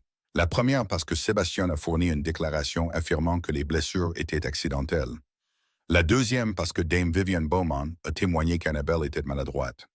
La troisième parce que le seigneur Theodore Kingswell a déclaré qu'elle était émotionnellement instable et en quête d'attention. Les 2 nobles mentionnés pâlirent visiblement. Plusieurs serviteurs ont signalé des vêtements ensanglantés, des meubles cassés et des bruits de violence au personnel supérieur. Ces rapports ont été systématiquement ignorés, et au moins 15 loups de haut rang ont été témoins de blessures visibles lors d'événements sociaux. Pas un seul d'entre eux n'a remis en question les explications de Sébastien. La voix de Roman devint plus froide à chaque révélation. Ce qui est arrivé à Annabelle Ashford n'était pas une affaire de compagnonnage privé. C'était un abus systématique, rendu possible par une communauté qui a choisi le confort plutôt que la vérité, qui a valorisé l'harmonie sociale plus que la vie d'une femme, qui a protégé un agresseur parce que reconnaître ses crimes aurait été incommode. Il laissa ses mots s'imprégner. La mort de Sebastian Blackwell n'était pas un meurtre, c'était de la légitime défense. Et chaque loup qui a vu des preuves d'abus et a choisi le silence partage la responsabilité de l'avoir forcé à cet acte de survie final et désespéré. La salle éclata. Les nobles protestèrent, les serviteurs chuchotèrent, les loups du commun se disputèrent entre eux. La retenue aristocratique soigneusement contrôlée se brisa sous le poids d'une vérité trop grande pour être ignorée. Roman laissa le chaos continuer pendant exactement 30 secondes. Puis il se leva. Son pouvoir déferla sur la salle comme une force physique. Des loups gémirent. Les conversations moururent en pleine phrase. Tous les yeux se tournèrent vers l'estrade. Cette enquête est terminée, annonça Roman. Annabelle Ashford est innocentée de toutes les charges, avec effet immédiat. Elle est sous ma protection personnelle. Quiconque la menace, la harcèle ou tente des représailles me fera face directement. Il fit une pause, son regard trouvant chaque coupable tour à tour. Docteur Eliza Montgomery, votre licence médicale est suspendue en attendant un examen formel. Les membres du Conseil qui ont rejeté les plaintes sans enquête appropriée feront face à une censure et à une révocation de leur poste. Et chaque noble qui a été témoin d'abus et est resté silencieux fournira un témoignage écrit de son échec. Ces documents feront partie du dossier permanent. Vous ne pouvez pas, commença Dame Vivian Beaumont. Je peux et je l'ai fait. La voix de Roman trancha son objection comme une lame. Vous aviez le pouvoir d'arrêter ça. Vous avez choisi de ne pas l'utiliser. Il y a des conséquences à ce choix. Soyez reconnaissante que je montre plus de pitié que vous ne lui en avez montré. Il se retourna vers la meute assemblée. Ce territoire changera à partir d'aujourd'hui. Nous établirons de nouveaux protocoles pour signaler les abus. Nous formerons des officiels pour reconnaître les signes de violence domestique. Nous créerons des systèmes où les victimes pourront chercher de l'aide sans crainte de rejet ou de représailles. Et nous tiendrons tout le monde, quel que soit son rang ou son statut, responsable de ses actes. Son regard balaya la salle silencieuse. Parce que je ne régnerai pas sur une meute où le pouvoir protège la cruauté, où le confort social compte plus que la justice, où les victimes souffrent en silence pendant que tout le monde fait semblant de ne pas voir. Il offrit de nouveau sa main à Annabelle. Venez, dit-il doucement. Vous n'avez plus besoin de rester ici. Annabelle prit sa main et se leva sur des jambes tremblantes. Ensemble, ils descendirent de l'estrade. La foule s'écarta devant eux. Certains visages montraient de la honte, d'autres de la colère. Quelques-uns montraient quelque chose qui aurait pu être du respect. Mais Annabelle garda les yeux fixés droit devant. Elle avait survécu, elle avait parlé, et pour la première fois en 3 ans, elle n'était plus seule à porter le poids de la vérité. Les jours qui suivirent l'audience publique passèrent dans un étrange flou. Annabelle resta dans les appartements de l'aile Est, mais l'atmosphère avait complètement changé. Elle n'était plus une prisonnière attendant l'exécution. Elle était sous la protection du roi Alpha. Des gardes se tenaient toujours devant sa porte, mais maintenant ils hochaient la tête respectueusement quand elle passait. Les serviteurs lui parlaient avec une politesse prudente, au lieu d'un silence craintif. Le territoire lui-même semblait changer autour d'elle. Certains loups évitaient son regard, mal à l'aise avec la vérité qu'ils avaient été forcés de reconnaître. D'autres offraient des sourires timides, de petits gestes de soutien de la part de ceux qui n'avaient pas connu toute l'histoire. Quelques-uns envoyant des notes d'excuses, bien qu'Annabelle n'en lut pas la plupart. Les mots semblaient vides après des années de silence. Roman lui rendait visite tous les soirs. Au début, les visites étaient brèves. Il s'assurait de son bien-être, donnait des nouvelles et des réformes en cours, veillait à ce qu'elle ait tout ce dont elle avait besoin. Les conversations restaient formelles, prudentes, maintenant une distance appropriée entre un roi alpha et la femme dont il avait sauvé la vie. Mais lentement, quelque chose commença à changer. Une semaine après l'audience publique, Roman arriva plus tard que d'habitude. Annabelle entendit son coup distinctif et ouvrit la porte pour le trouver, l'air plus épuisé qu'elle ne l'avait jamais vu. « Vous devriez vous reposer, dit-elle avant qu'il ne puisse parler. La bouche de Roman se courba en quelque chose qui était presque un sourire. « J'ai du travail à terminer. Vous travaillez depuis 12 jours d'affilée. Même les rois alphas ont besoin de sommeil, peut-être. » Il entra dans la pièce mais ne se dirigea pas vers son fauteuil habituel près de la cheminée. Au lieu de cela, il se tint près de la porte comme s'il était incertain de rester. Annabelle prit la décision pour lui. « Asseyez-vous. Je vais faire du thé. Vous n'avez pas besoin de... » « Je sais, mais je le veux. Laissez-moi faire autre chose que d'attendre dans ces appartements en étant prise en charge. » L'honnêteté dans sa voix sembla l'atteindre. Roman hocha la tête et se dirigea vers le salon. Annabelle prépara le thé sur la petite table d'appoint, reconnaissante de cette tâche simple. Ses mains étaient plus stables maintenant qu'une semaine auparavant. Le tremblement constant avait commencé à s'estomper. Elle apporta 2 tasses au salon et en tendit une à Roman avant de s'installer dans le fauteuil opposé. Ils burent un silence confortable pendant plusieurs minutes. « Les réformes avancent plus lentement que je ne le voudrais, » dit finalement Roman. « Les maisons nobles résistent au changement. Elles voient la nouvelle surveillance comme une menace pour leur autonomie. Elles voient cela comme si vous ne leur faisiez pas confiance, » observa Annabelle. « Ce qui est exact, mais elle est préférée quand vous faisiez semblant du contraire. » Les yeux de Roman rencontrèrent les siens. « Vous comprenez la politique mieux que vous ne le prétendez. Je comprends les gens puissants. J'ai passé 3 ans à apprendre à lire les humeurs, à anticiper les réactions, à naviguer dans des situations où un mot de travers pouvait signifier la violence. » Elle fit une pause. Ce genre d'éducation est approfondi, même si les leçons sont cruelles. Quelque chose de sombre traversa le visage de Roman. « J'aurais aimé que vous n'ayez pas eu besoin d'apprendre ces leçons. Moi aussi. Mais les souhaits ne changent rien. » « Non, admit Roman doucement, mais l'action le peut. » Il posa sa tasse de thé et se pencha légèrement en avant. « Je veux vous montrer quelque chose. Viendrez-vous avec moi? » Le pouls d'Annabelle s'accéléra. « Où? » « Quelque part en dehors de ces appartements. Quelque part où vous pourrez voir ce que votre survie a créé. » L'invitation était inattendue. Annabelle n'avait pas quitté l'aile depuis l'audience publique. L'idée de traverser le château, de faire face au loup qui connaissait maintenant son histoire, lui serra l'estomac d'anxiété. Mais elle était fatiguée de se cacher. « D'accord, dit-elle. » Roman se leva et lui offrit sa main. Annabelle la prit. Sa prise était chaude et ferme alors qu'il l'aidait à se lever. Il ne la relâcha pas immédiatement et elle se retrouva plus près de lui qu'elle ne l'avait jamais été. Assez près pour voir les légères lignes de fatigue autour de ses yeux, assez près pour sentir le cèdre et les tempêtes d'hiver, cette odeur qui était devenue familière au cours des 2 dernières semaines. Assez près pour sentir la chaleur qui émanait de son corps. Le regard de Romaine tomba sur leurs mains jointes. Son pouce bougea contre ses articulations dans un petit geste inconscient qui envoya une chaleur inattendue dans sa poitrine. Puis il recula, relâchant sa main. « Par ici, dit-il, la voix légèrement plus rauque que d'habitude. Ils quittèrent les appartements ensemble. Les couloirs du château étaient calmes à cette heure tardive. La plupart des loups s'étaient retirés pour la soirée. Les quelques serviteurs qu'ils croisèrent s'inclinèrent respectueusement et s'écartèrent sans la dévisager.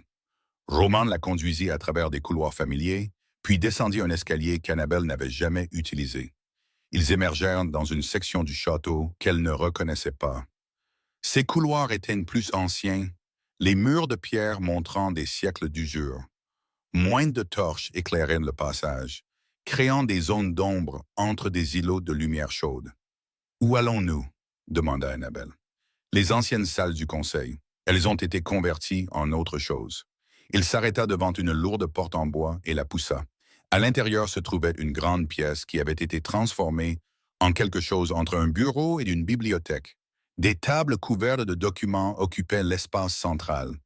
Des étagères bordaient les murs, mais au lieu de livres, elles contenaient des dossiers, des fichiers, des archives organisées.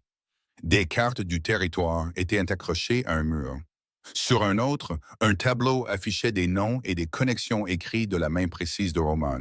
« C'est le quartier général de la Réforme », expliqua Roman. « C'est ici que nous construisons les nouveaux systèmes, les nouveaux protocoles pour signaler les abus, les supports de formation pour les officiels, les ressources pour les victimes, tout ça. » Annabelle s'avança plus profondément dans la pièce, son regard balayant les preuves d'un effort d'organisation massif. Une table contenait des directives médicales, de nouvelles normes exigeant que les médecins documentent complètement toutes les blessures, des protocoles pour reconnaître les schémas d'abus, des exigences de signalement obligatoires qui ne pouvaient être rejetés par le personnel supérieur. Une autre table montrait des réformes juridiques, des changements dans la manière dont les plaintes étaient déposées et examinées, des protections pour ceux qui signalaient la violence, des conséquences pour les officiels qui ignoraient les preuves. Une troisième table contenait du matériel éducatif, des informations sur la reconnaissance des abus, des ressources pour les loups cherchant de l'aide, les coordonnées de services de soutien nouvellement créés. « Vous avez fait tout ça ?» murmura Annabelle. « Pas seul. Xavier a été essentiel. Plusieurs loups de rang inférieur se sont portés volontaires pour aider une fois que la nouvelle des réformes s'est répandue. Même certains nobles ont contribué, bien que discrètement, là où leur soutien ne serait pas remarqué par leur maison. » Roman se plaça à côté d'elle, regardant le chaos organisé du changement. « C'est ce que votre survie a créé, » dit-il doucement. « Votre volonté de dire la vérité, même quand c'était terrifiant. Votre refus d'accepter que la mort de Sébastien faisait de vous une criminelle. Votre force a forcé tout ce territoire à affronter ce que nous avions ignoré. » La gorge d'Annabelle se serra. « Je n'ai rien fait de tout ça. Vous avez tout fait. Vous avez survécu. C'était le catalyseur de tout le reste. » Elle se tourna pour lui faire face. Dans la pénombre de la pièce, ses traits semblaient plus doux, moins comme le roi Alpha intouchable, et plus comme un homme portant le poids d'une responsabilité qu'il avait choisie délibérément. « Pourquoi cela vous importe-t-il autant ?» demanda-t-elle. « Je comprends pour Mila, pour vouloir empêcher des tragédies similaires, mais ça, c'est plus que du devoir. » Roman resta silencieux un long moment, puis il tendit la main lentement, lui donnant le temps de s'écarter. Elle ne le fit pas. Ses doigts touchèrent le bord de sa manche, juste là où le tissu couvrait le pire de ses cicatrices. « Parce que quand j'ai vu ça, dit-il doucement, j'ai senti mon loup reconnaître quelque chose. Pas seulement les preuves de la violence, pas seulement l'injustice, quelque chose de plus profond. » Le souffle d'Annabelle se coupa. « Quoi ?» La mâchoire de Roman se contracta. « Quelque chose que je ne peux pas me permettre de reconnaître. Pas tant que vous êtes encore en train de guérir. Pas tant que le déséquilibre de pouvoir entre nous est si vaste. Pas tant que vous avez toutes les raisons de vous méfier des loups puissants qui prétendent vouloir vous protéger. » La compréhension la frappa comme un éclair. Le lien de compagnon, il le sentait aussi. Cette attraction qu'elle avait essayé d'ignorer, ce sentiment de reconnaissance qui allait au-delà de la pensée consciente, ce sentiment de sécurité qu'elle éprouvait en sa présence malgré toutes les raisons logiques de le craindre. « Vous êtes mon compagnon de seconde chance », murmura-t-elle. La main de Roman retomba. « Je ne vous réclamerai pas. » Les mots étaient fermes, définitifs. « Pourquoi pas? Parce que vous méritez le choix. Un vrai choix, pas le faux choix d'accepter un lien ou d'être seul, pas la pression de la gratitude déguisée en désir.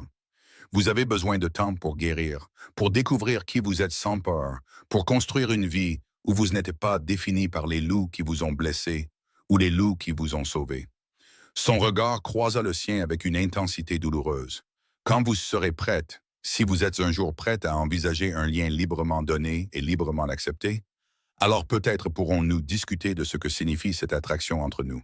Mais pas avant, pas tant que les cicatrices sont encore fraîches. Pas tant que j'ai du pouvoir sur votre sécurité. » Annabelle sentit des larmes lui brûler les yeux. « Vous refusez le lien de compagnon pour me protéger de vous-même. Je refuse de répéter les schémas qui vous ont piégé auparavant. Sébastien a utilisé le lien pour vous contrôler, pour vous isoler, pour vous convaincre que partir vous détruirait tous les deux. Je ne ferai pas ça, même si retenir cet instinct me donne l'impression de me déchirer. » L'honnêteté brute dans sa voix fit craquer quelque chose dans la poitrine d'Annabelle. Elle s'approcha. Roman s'immobilisa complètement. Lentement, prudemment, Annabelle tendit la main et posa sa paume contre sa poitrine. Elle sentit son cœur battre sous sa main, sentit la chaleur de sa peau à travers le tissu de sa chemise et sentit la façon dont sa respiration changea à son contact. « Merci, murmura-t-elle. Pourquoi? Pour m'avoir vu, pour m'avoir cru, pour m'avoir donné quelque chose que personne d'autre ne m'a jamais donné. Qu'est-ce que c'est? Du temps, le choix, l'espace pour guérir sans pression ni attente. » Elle leva les yeux vers lui. « Vous avez raison. Je ne suis pas prête pour un lien. Je ne suis pas prête à faire confiance à ce niveau d'intimité à nouveau. Mais je veux que vous sachiez, quand je serai prête, si je suis un jour prête, vous serez le premier à le savoir. » La main de Roman couvrit la sienne, là où elle reposait contre sa poitrine. Ses doigts se refermèrent doucement sur les siens. « J'attendrai, dit-il, peu importe le temps que ça prendra, que vous me choisissiez ou non. Votre guérison est ce qui compte, pas mon désir. » Ils restèrent ainsi un long moment, connectés par le toucher, mais séparés par la retenue dont ils avaient tous deux désespérément besoin. Finalement, Roman recula. « Oh, il est tard, dit-il, la voix rauque. Je devrais vous raccompagner à vos appartements. » Annabelle hocha la tête, ne faisant pas confiance à sa voix. Ils retournèrent dans les couloirs silencieux en silence. Mais ce silence semblait différent, chargé, conscient, plein de choses non dites mais profondément ressenties. Quand ils atteignirent sa porte, Roman fit une pause. « Dormez bien, dit-il. Vous aussi, dormez vraiment, Roman. Pas juste plus de travail. » Sa bouche se courba en un sourire sincère. « J'essaierai. » Il se tourna pour partir. « Roman. » Il se retourna. « Je suis contente que ce soit vous, dit Annabelle doucement. Le lien de seconde chance. Je suis contente que ce soit vous et pas quelqu'un d'autre. » L'expression qui traversa son visage était brute et sans défense. Soulagement, désir, espoir, tout soigneusement contrôlé, mais momentanément visible. « Moi aussi, dit-il. » Puis il partit avant que l'un ou l'autre ne puisse dire quelque chose de plus dangereux. Alors qu'Annabelle entrait dans ses appartements et fermait la porte, elle s'appuya contre le bois, le cœur battant, sa main encore chaude de l'endroit où il l'avait tenue.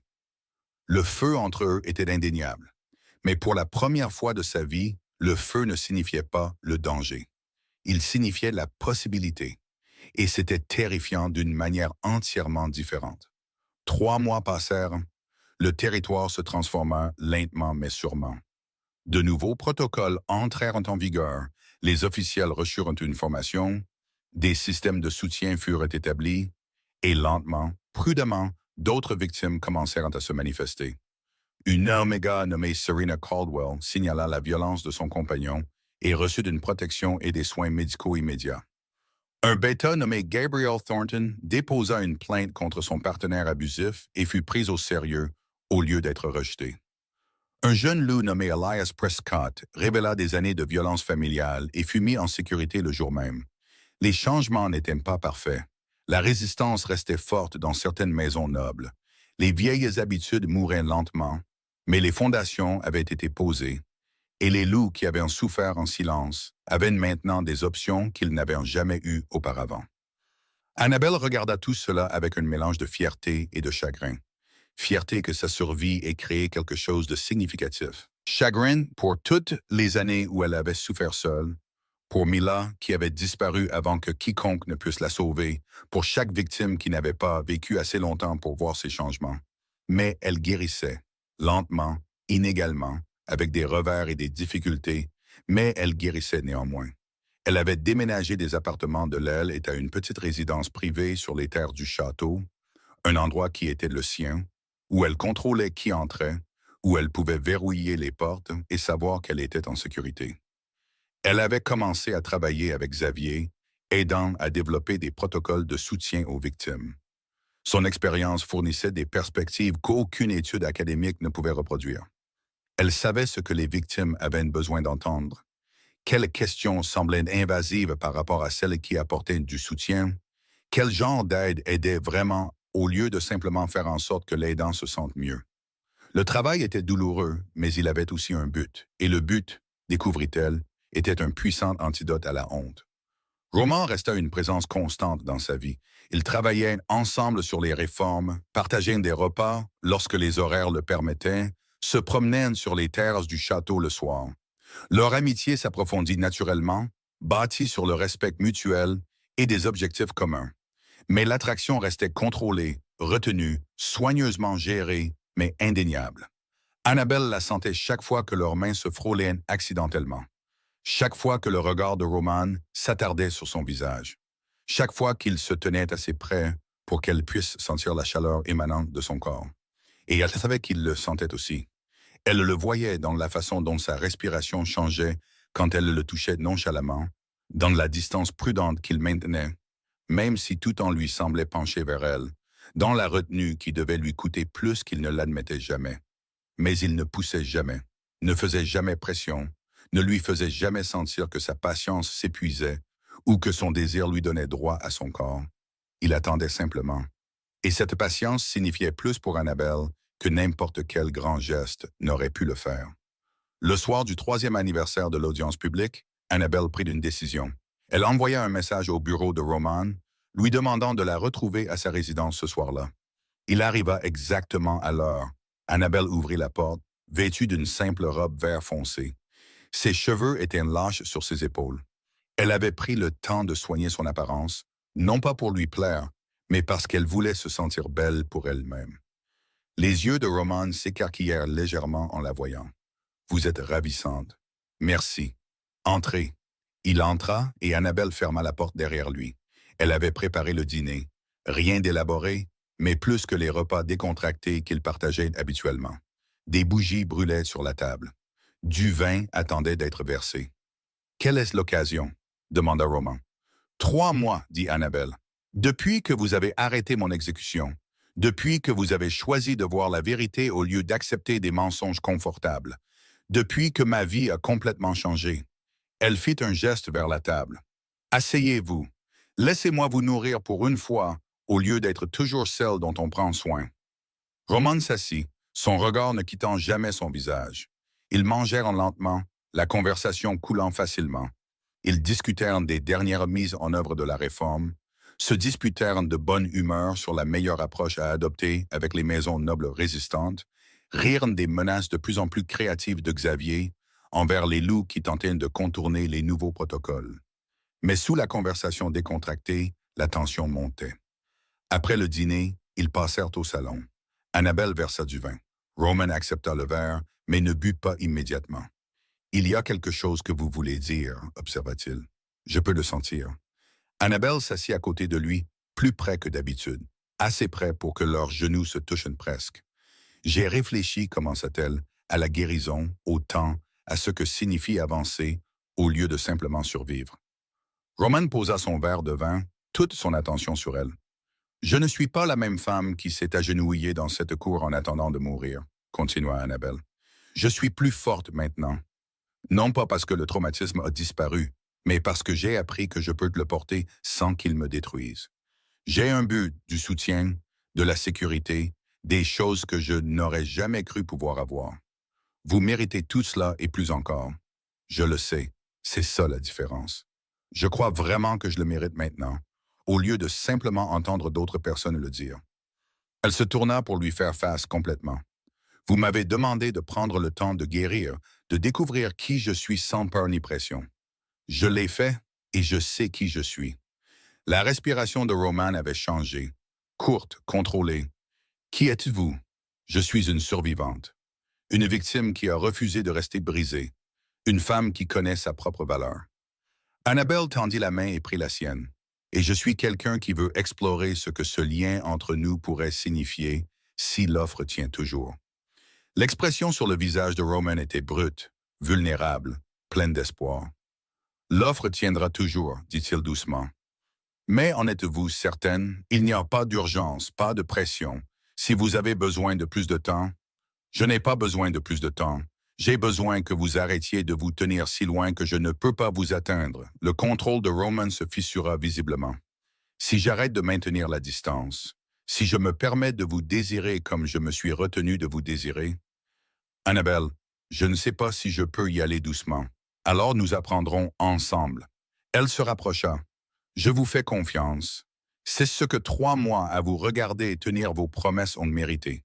Je suis sûr que vous ne me ferez pas de mal, que vous vous arrêterez si je le demande, que vous me voulez comme partenaire, pas comme une possession. C'est vrai. Je vous veux comme une égale, comme quelqu'un qui me défie, qui se tient à mes côtés et qui me le dit quand j'ai tort. Bien. Annabelle leva sa main libre vers son visage, ses doigts traçant la ligne de sa mâchoire. Parce que je vous veux aussi comme partenaire, comme quelqu'un qui me voit, qui me croit, qui me fait me sentir assez en sécurité pour être vulnérable. La main de Roman se posa sur la sienne. Je ne vous laisserai jamais tomber. Je le jure. Je sais. Je n'utiliserai jamais notre lien pour vous contrôler. Je ne vous ferai jamais sentir piégé ou impuissante. Je le sais aussi. Et si jamais je fais quelque chose qui vous met mal à l'aise, qui vous rappelle lui, vous me le dites immédiatement et j'arrête. Pas de questions, pas de culpabilité, juste un ajustement immédiat. Annabelle sourit. Vous avez préparé ce discours. Je prépare ce discours depuis 3 mois en m'assurant de pouvoir vous promettre tout ce que vous méritez et de penser chaque mot. Alors arrêtez de parler, murmura Annabelle, et embrassez-moi. Les yeux de Roman s'assombrirent. En êtes-vous certaine? Je n'ai jamais été plus certaine de quoi que ce soit. Il bougea lentement, lui donnant toutes les occasions de changer d'avis. Sa main glissa dans ses cheveux, berçant l'arrière de sa tête avec une douceur exquise. Son autre bras s'enroula autour de sa taille, la rapprochant, mais sans la piéger. Quand ses lèvres rencontrèrent enfin les siennes, Annabelle sentit le monde basculer. Le baiser fut prudent au début, testant, s'assurant qu'elle était à l'aise. Mais alors qu'elle se penchait vers lui, que ses mains agrippèrent ses épaules, qu'elle émit un doux son d'approbation, il s'approfondit. La chaleur l'inonda. Pas la chaleur terrifiante de la violence et de la force, mais la chaleur chaude et enivrante du désir librement donné et ardemment rendu. La bouche de Roman bougeait contre la sienne avec une passion contrôlée. Ses mains restaient prudentes, même si elle sentait le tremblement dans ses muscles, la preuve d'une retenue à peine maintenue. Quand ils se séparèrent enfin, tous deux respirant fort, Roman posa son front contre le sien. « Je voulais faire ça depuis si longtemps, admit-il. Moi aussi. » Les doigts d'Annabelle traçaient des motifs sur sa poitrine. J'avais juste trop peur de le reconnaître. Et maintenant, j'ai encore un peu peur. Mais je veux ça plus que je ne le crains. Roman recula assez pour croiser ses yeux. Nous allons à votre rythme, toujours. Si quelque chose ne va pas, vous me le dites. Si vous avez besoin d'espace, vous le prenez. Si vous changez d'avis sur tout ça, nous arrêtons. Pas de jugement, pas de pression, juste de l'honnêteté et du respect. Annabelle sentit des larmes lui piquer les yeux. Comment ai-je eu autant de chance de vous avoir comme seconde chance? Je pense que c'est moi le chanceux. Le pouce de Roman essuya une larme qui s'était échappée. Vous avez survécu à l'enfer et en êtes sorti encore capable de faire confiance. Encore prête à essayer, croyant encore que l'intimité pouvait être sûre au lieu d'être dangereuse. Ce n'est pas de la chance. C'est une force que je ne peux même pas comprendre. Ils restèrent assis ensemble à la lueur des bougies, se tenant l'un l'autre, sans se précipiter vers l'étape suivante. Parce qu'ils avaient le temps, tout le temps du monde pour construire quelque chose de réel, d'honnête, de choisi librement par deux personnes qui avaient appris à la dure ce que l'amour ne devrait jamais être. Et en apprenant ce qu'il ne devrait pas être, ils avaient trouvé le courage de découvrir ce qu'il pourrait être. Plus tard, quand les bougies s'étaient consumées et que la nuit était devenue silencieuse, Roman se leva pour partir. Annabelle le raccompagna à la porte. Demain, demanda-t-elle. Demain, confirma-t-il. Et le jour d'après, et chaque jour où vous mourrez. Ça pourrait être très long, je l'espère bien. Il l'embrassa de nouveau, un baiser doux, tendre et plein de promesses. Puis il partit, et Annabelle ferma la porte.